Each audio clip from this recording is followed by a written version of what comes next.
عاشت ايدك حج يونس، عاشت ايدك والله. بس شوف الطبيعة، شوف النهر يخايل والباط والعالم هالشي. شوف الكلب عايش عيش احسن من عيشة عمر.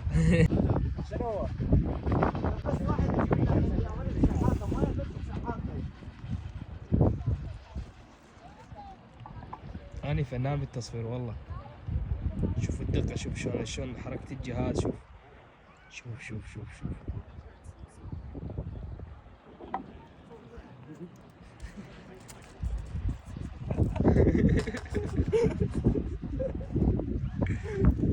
مخيمين بهذا المكان. ممنوع انه لازم تحافظ على البيئة اللي موجودة هنا، وممنوع تعلق نار، يعني ما يصير انه تعلق حطب وهاي السوالف، لان هاي بيئة محمية وما يقبلون هنا. نقول المسؤولين على هاي المنطقة السياحية، الموظفين.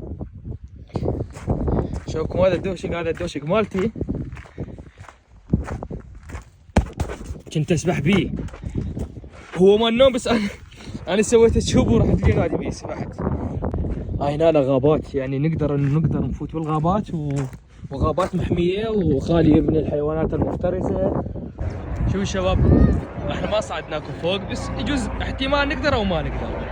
هاي هناك همين سياحة، يعني تصعدون هاي شو يسمونه؟ توكشبيستا. توكشبيتزا. ايه، تصعدون بيها على الجبل فوق. شوفون هسه راح اقرب انا واشوفكم.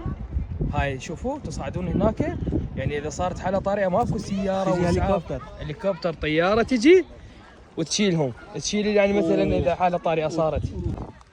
وهاي هنا مثل ما قلنا كلها سواحة، يعني عرب والمان انجليز امريكان برازيل كل شيء شفت.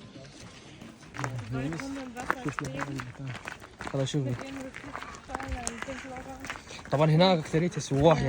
طبعا هذا زين الشباب وراحوا يسوقوا لنا المسواق هنا بهاي المدينة في 2، يعني مثلا هاي ب1 يورو ب2 يورو، تمام.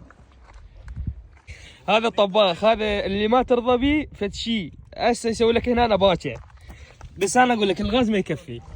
طريق شو اسمه الشيف وراك.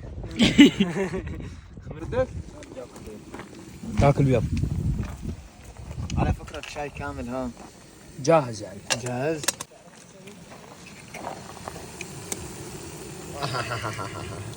سراج حمص بطحينه. هذا حمص. عاشت ايدك حج يونس، عاشت ايدك. بعد قلبي فدوى اروح لك يابا المنظر ايش قد حلو. طباخنا المعدل يابا بس هاي يونس. مخربة الوضع.